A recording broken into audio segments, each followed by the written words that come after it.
Converso con Óscar Miguel, así se llama Óscar Miguel Ortiz Antelo. Así te llamas, ¿no? Óscar Miguel, por tu abuelo Miguel. Sí, sí. Por tu abuelo Miguel. Por mi abuelo Miguel. Sí, señor. ¿Eh?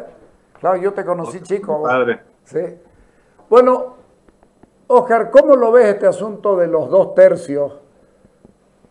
Hay gente que dice, no es tan importante, son cositas chicas. No hay cositas chicas en el Parlamento, ¿no es verdad? No, y sobre todo cuando son las reglas de juego, Carlos, ¿no? Por ejemplo, cuando ellos dicen que por 2/3, antes se requería 2/3, ahora solo se va a requerir mayoría simple para dispensarse del reglamento.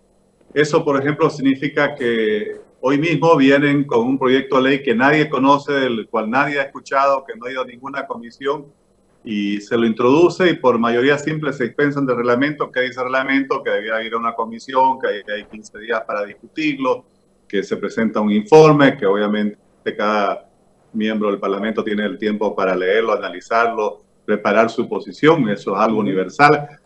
Aquí directamente van a ingresar y por mayoría simple pueden meter cualquier nuevo proyecto de norma y aprobarlo al mismo día sin mayor procedimiento.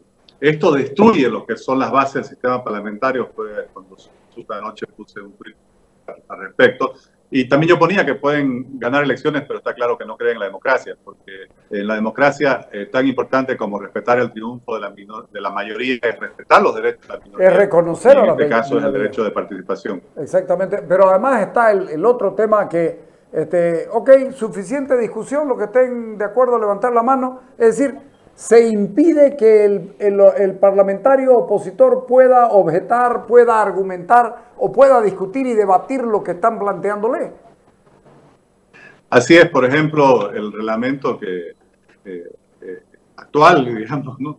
Dice que en la Asamblea Legislativa, que es la reunión de ambas cámaras y que se rige por el reglamento de la Cámara de Diputados, después de 5 horas de debates de 100 se podía por 2/3 proponer la suficiente discusión.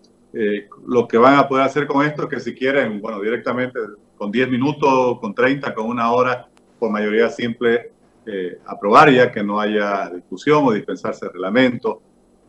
Además de otros nombramientos, como el tema de generales, eso es algo que en toda la historia democrática boliviana moderna se ha respetado, que se necesite 2/3 para poder ascenderlo. Esto es algo fundamental del control civil sobre el poder militar. Es como el triunfo de la democracia en un país con tantas experiencias amargas de gobiernos dictatoriales.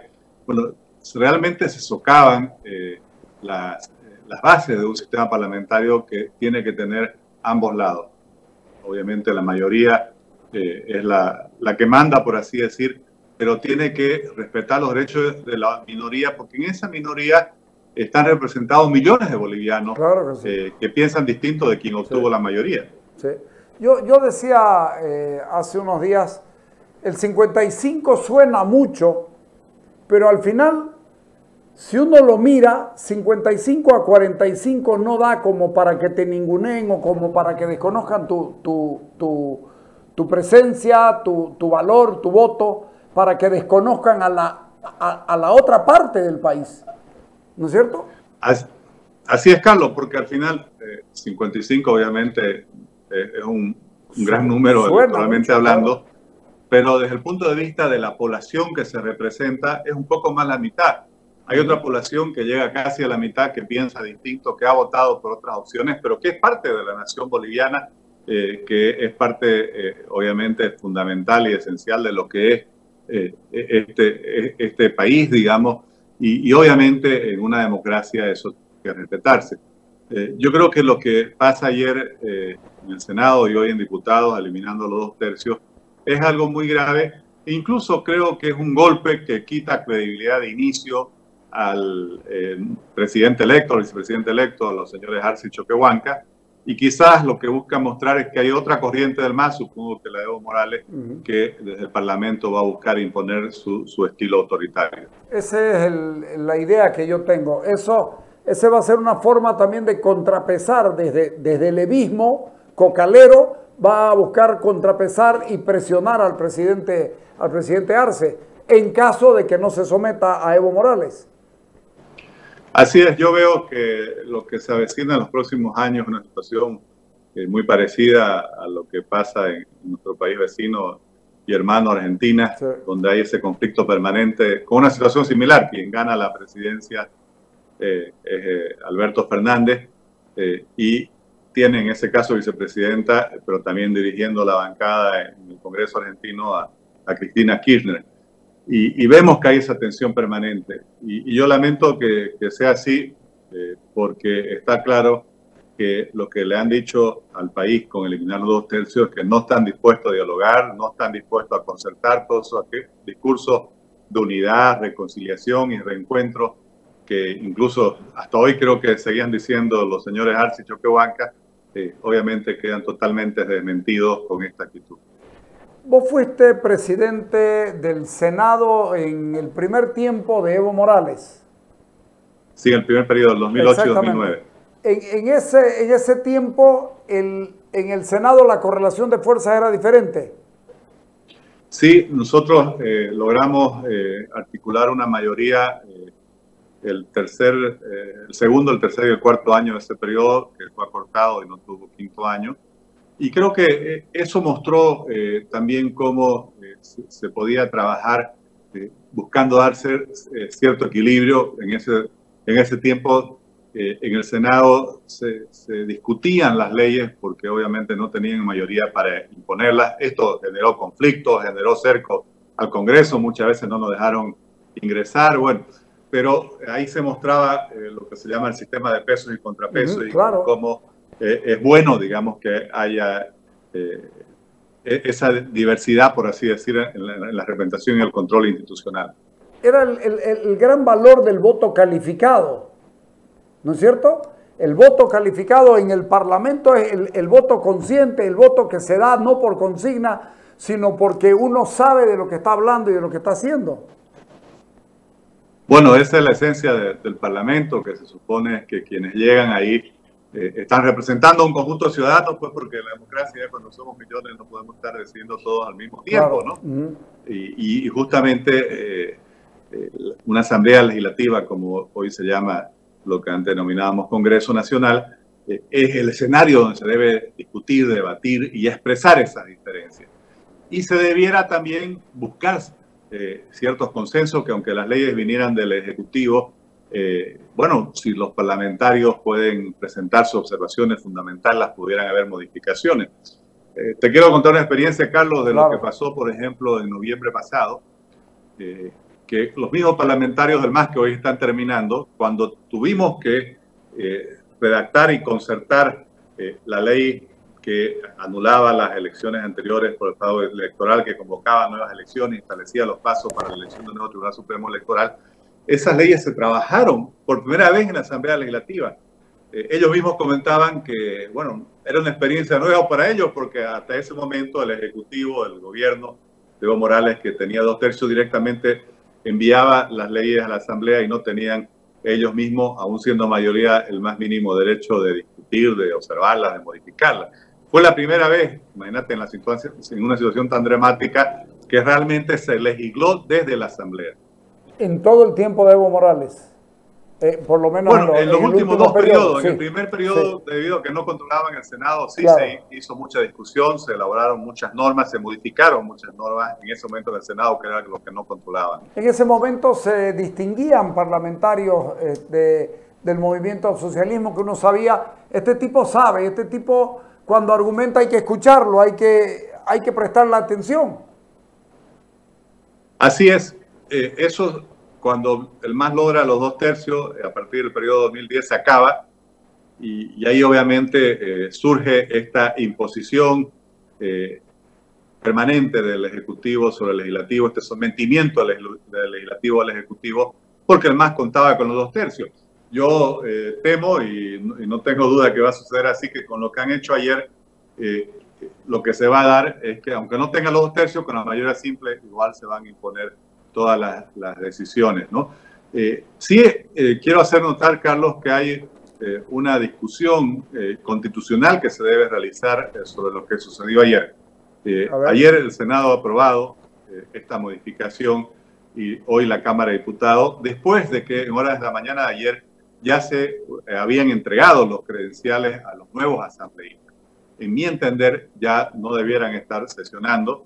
Si revisamos los antecedentes de los periodos constitucionales anteriores, y es algo que el mismo García Linera insistió mucho, se clausuraban las sesiones de la Asamblea Legislativa que concluían el 31 de diciembre y una semana antes, el 22 de enero, se iniciaban las sesiones preparatorias, se entregaban credenciales, se tomaba juramento.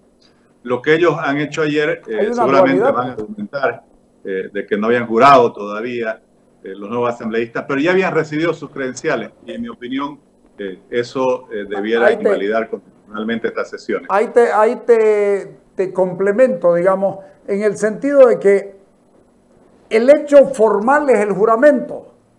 El hecho legal es entregarte el documento que te acredita como tal.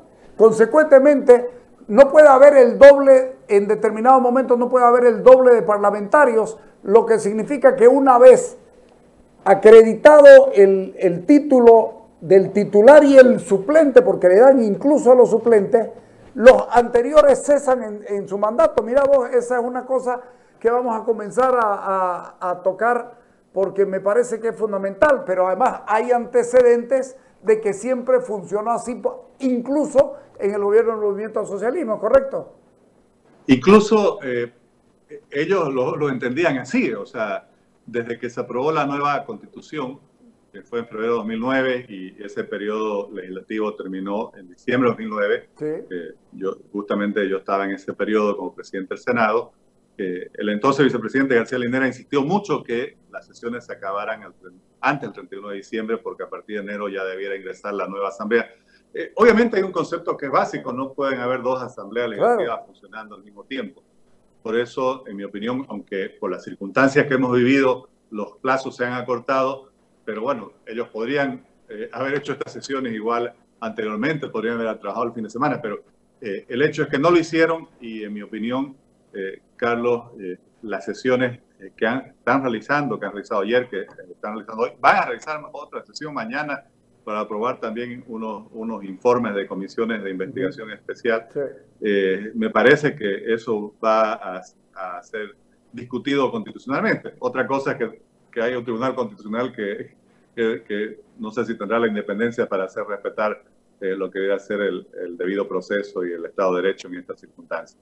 Oscar, cuando este tipo de cosas ocurren, uno tiene la sensación de que todo puede ir mal. El movimiento del socialismo puede arrasar con todo, puede desconocer al otro, puede ningunear, como decimos en la jerga de la calle, pero es posible pelearla. Fíjate vos, el movimiento del socialismo en gobierno de Sánchez de Lozada era muy peleador y tenía 5 o 7 parlamentarios. Yo recuerdo a Marcelo Quiroga Santa Cruz, mi padre, eran unas bancadas mínimas y sin embargo armaban. Hoy, ¿por qué es tan difícil pelearle a la mayoría masista? Bueno, porque se ha perdido la institucionalidad, ¿no? En esas épocas, a pesar de todo lo que digan, no nos olvidemos que el mismo Evo Morales, que es expulsado de la Cámara de Diputados, vuelve a la Cámara de Diputados gracias a un fallo del Tribunal Constitucional. Quiere decir que había justicia independiente. Bueno, ese tribunal también creo fue uno de los más destacados que tuvimos, ese Tribunal Constitucional, ¿no? El del primer periodo. Entonces, claro, en Bolivia nos hemos quedado sin una institucionalidad en los últimos años, en los últimos periodos legislativos, en la cual realmente se hagan respetar estos derechos. De todas maneras, comparto, Carlos, algo que me enseñó un líder político muy importante de un país vecino, al cual tuve la oportunidad de conocer. Y él me decía siempre algo muy importante, porque sabía que en Bolivia estábamos en minoría en el Senado, y él me decía, cuando uno está en minoría, tiene que hacer su trabajo especialmente dirigido hacia la opinión pública. Ahí en el espacio legislativo, obviamente por un tema numérico va a perder las votaciones, pero lo que tiene que ir a buscar ganar la discusión desde la calle, de los medios de comunicación, en el fondo de la opinión pública, y creo que eso es lo que tienen que hacer los nuevos parlamentarios. Vos sos miembro del Movimiento Demócratas que no tiene representación parlamentaria. ¿Cuál va a ser la función estos 5 años de Demócratas? ¿Se van a van a tratar de equilibrar los pesos y los contrapesos en la calle o en los departamentos, ganar gobernaciones y ganar alcaldías como para presentar pleitos y negociar un montón de cosas? Bueno, yo creo que son dos caminos, ¿no? El primero, ir a seguir disputando los espacios en los municipios y en los gobiernos departamentales, porque eso es fundamental para proyectar nuevos liderazgos, para mostrar capacidad de gestión, para ir generando credibilidad hacia el futuro. Y lo otro es seguir trabajando en una estructuración nacional. Creo que seguramente con aciertos, también con errores, somos los únicos que en los últimos años hemos trabajado por construir un proyecto político estructurado a nivel nacional, que nos falta muchísimo todavía y que hay que seguir trabajando en ello. Pero lo que ha pasado en las últimas elecciones, Carlos, también creo que nos demuestra y nos debe enseñar que los proyectos personalistas no son suficientes para lograr, digamos, construir una mayoría a nivel nacional. Como tampoco son los proyectos que no tengan una estructura nacional, que no tengan una institucionalidad y una representación a nivel nacional. Y hay que reconocer que el MAS sí lo tiene, quizás es el único que lo tiene a nivel nacional y que llega no solo a los 9 departamentos, sino a los 340 municipios y a las comunidades también. Y mientras nosotros, desde quienes pensamos distintos, no logremos estructurar algo así, vamos a estar en una gran desventaja. Es como no se pudiera a competir con 3 jugadores contra 11 en un partido de fútbol. Va a ser casi siempre muy difícil de ganar. Yo conversaba y estamos haciendo un trabajito con varios analistas políticos aquí en Santa Cruz y coincidimos todos que este es momento de partidos y que las agrupaciones al final de cuentas se quedan cortas, que no son respuesta porque no hay organicidad, porque no hay una disciplina política, porque no hay un rumbo directo y claro, porque al final de cuentas les falta todo esto. ¿Vos coincidís que este es tiempo nomás de partidos políticos y que los partidos políticos hasta hoy son insustituibles? Más allá de cómo lo hayan hecho. Yo coincido plenamente, Carlos, pero además entendiendo que el trabajo de un partido político es un trabajo que se debe consolidar en un tiempo muy largo, ¿no? Estos tipos de proyectos no son carreras de 100 metros, ¿no?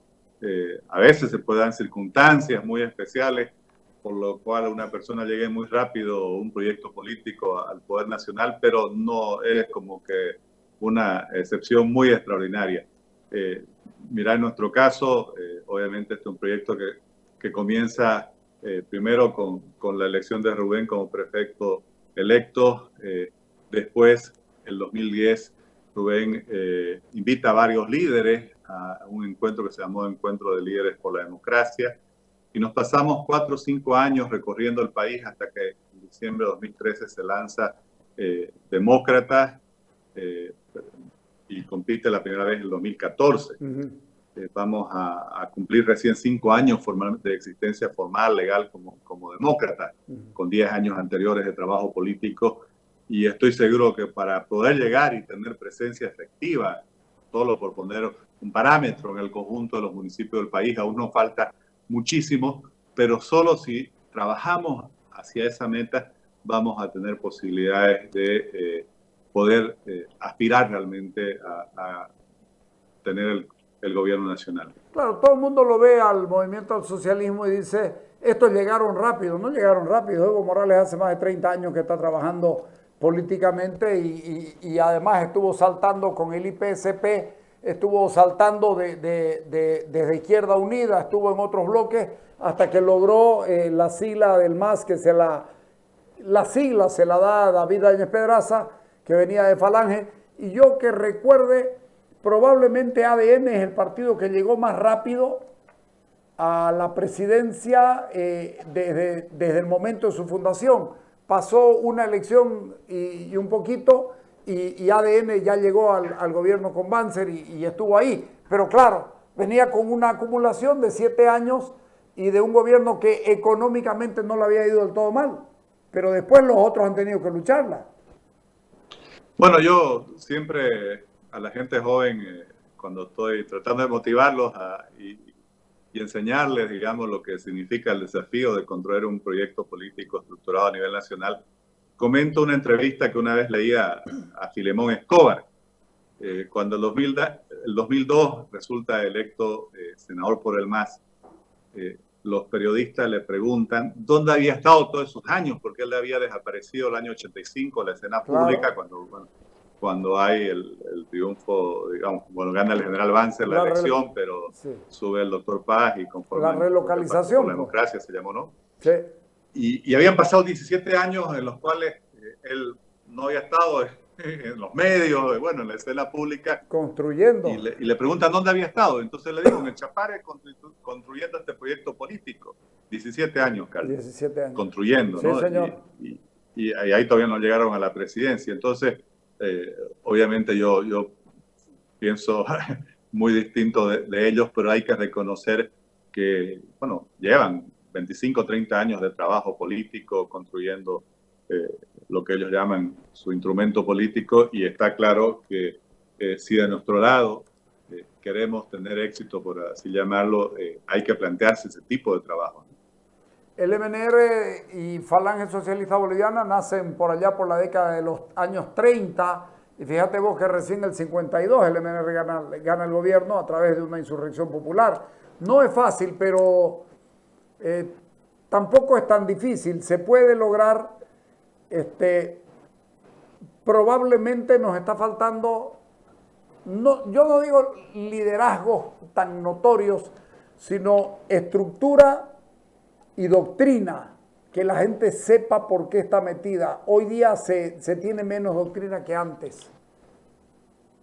Sí, bueno, a nivel internacional hay un proceso, por así llamarlo, hay un vacío doctrinario, ¿no? Sí, sí. Pero claro, cada época tiene sus circunstancias, ¿no? Sí. Como dice un pensador.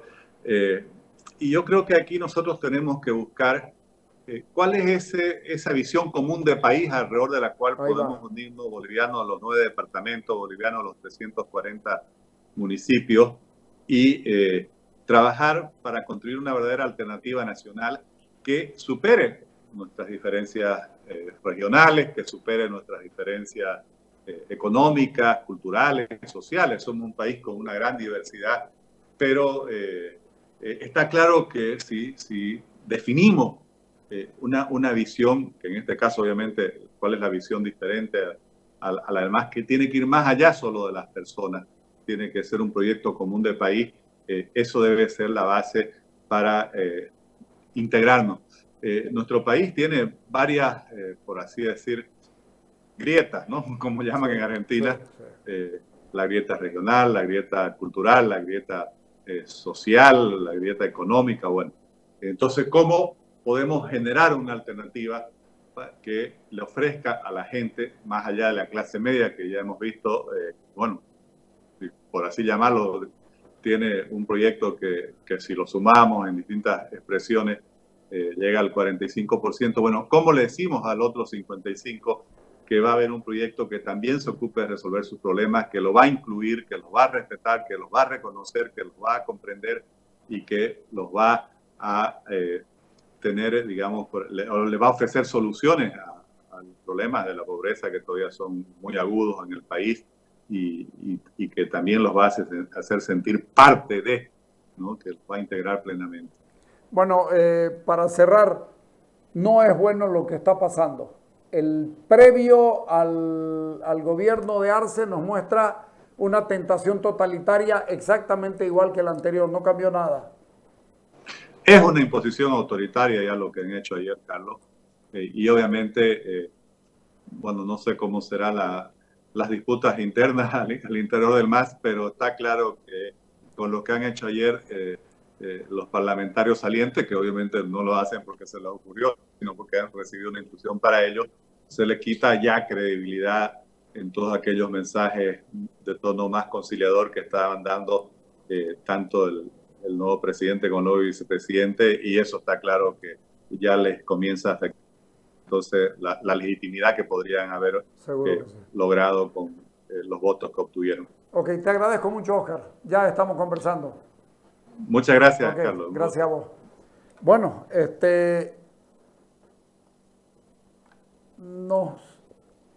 en lo personal me dejó claro, no pudieran sesionar los parlamentarios salientes porque ya hay parlamentarios con credencial y el parlamentario con credencial ya ejerce. El juramento, la posesión, esos son formalismos para que se vea bonito. Pero lo cierto, lo evidente, es que no pueden sesionar, y lo está demostrando, y ojalá se encuentren los archivos y todas estas cosas, cómo funcionaba antes, cuándo se acababa, y probablemente los que están ahora legislando y haciendo esto se queden pito catalán. Vengo ahorita en un ratito. Dale, vamos al corte.